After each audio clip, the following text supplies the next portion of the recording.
Vous voulez mettre en place un money management fiable?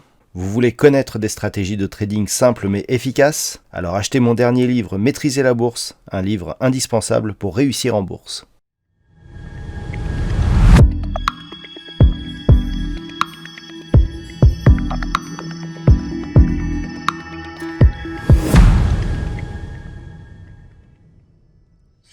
Bonjour à tous et bienvenue sur boursicoté.com pour cette nouvelle analyse technique du CAC 40 en clôture, avec une séance qui a été encore une fois assez hésitante, puisqu'après une ouverture proche de la zone de résistance, donc des 6364 points, on est venu marquer ici cette séance avec un test de la zone des 6295, et puis on est revenu clôturer au plus haut du jour, juste sous la résistance, puisqu'à 6358,74, le CAC 40 gagne aujourd'hui 1,17% par rapport à la clôture de la séance précédente. Donc on est vraiment dans une très grande hésitation.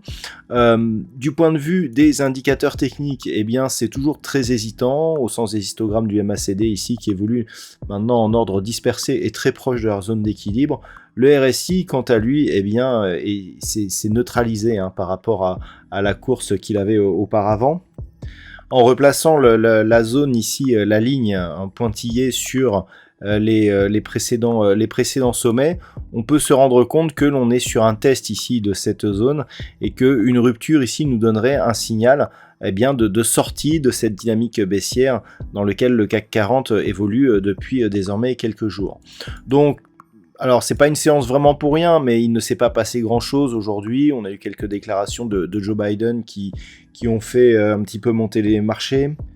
Du point de vue des plus fortes hausses aujourd'hui, eh bien, nous retrouvons des valeurs comme Société Générale, ArcelorMittal, Crédit Agricole, donc les bancaires plutôt favorisés par justement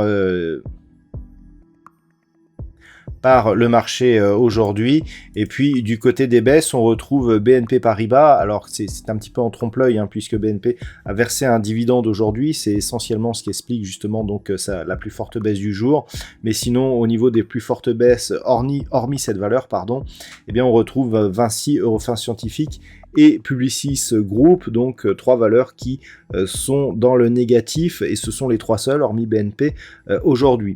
Donc cette configuration, elle ne nous donne pas grand-chose en termes d'informations.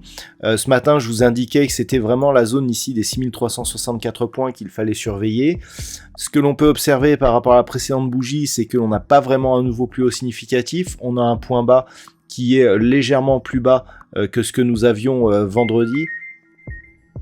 On n'a pas non plus de signal, je dirais, pour une vue un peu plus moyen terme.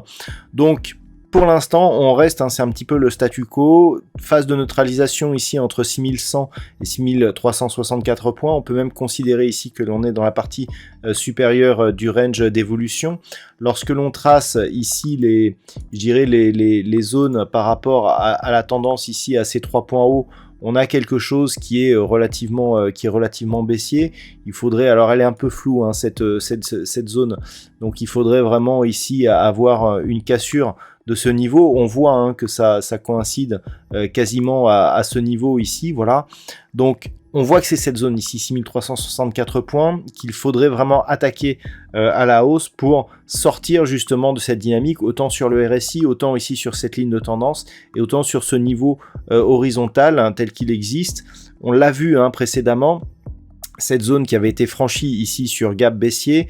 Ensuite, on avait repris ici, cette zone était résistance, elle avait été refranchie sur gap haussier. Sur cette bougie-là, le support s'était un petit peu fragilisé, on l'a refranchi sur gap baissier. On voit que c'est une zone vraiment autour de laquelle on a énormément de signaux techniques, et donc c'est au-dessus de cette zone que l'on pourrait vraiment commencer à dire oui, la hausse est en train de revenir. Là, pour l'instant, c'est encore un peu tôt. On est proche ici de cette zone, on peut même voir sur le futur que on est légèrement reparti en arrière et que l'on a du mal à la franchir. Et vu le contexte, on n'a pas vraiment de nouvelles rassurantes, que ce soit à tous les points de vue. Et donc clairement, il n'y a aucun catalyseur qui pourrait justifier justement ce dépassement. Donc c'est le niveau qu'il va falloir surveiller demain, cette zone des 6364 points. Si on parvient à avoir une ouverture ici en forte hausse et pourquoi pas sur gap haussier, là clairement on sortira de cette dynamique baissière et on pourra viser les zones intermédiaires comme 6510, 6644 points. Par contre, tant que l'on reste ici sous cette zone, clairement on n'est pas à l'abri d'une reprise d'un mouvement baissier qui nous donnerait comme objectif. Alors on a la zone ici intermédiaire des 6295 points qui est plus un test, une cassure de cette zone serait peut-être un déclencheur de la reprise du mouvement baissier. Et nous aurions dans ce cas-là deux zones intermédiaires, 6200, puis la zone majeure des 6100 points. Voilà donc ce que l'on peut dire sur cette configuration technique pour ce soir. D'un point de vue statistique, nous avons une configuration qui ne nous donne pas énormément d'occurrences. Sachez toutefois que vu le faible nombre d'occurrences que l'on a, on serait plutôt orienté à la hausse, mais encore une fois, ce manque d'occurrences nous empêche de fiabiliser cette statistique, donc elle est donnée à titre purement informatif. Voilà donc pour ce point CAC 40 en clôture, je vous souhaite de passer une très bonne soirée, on se retrouve dès demain pour d'autres analyses techniques, toujours sur le site boursicoté.com.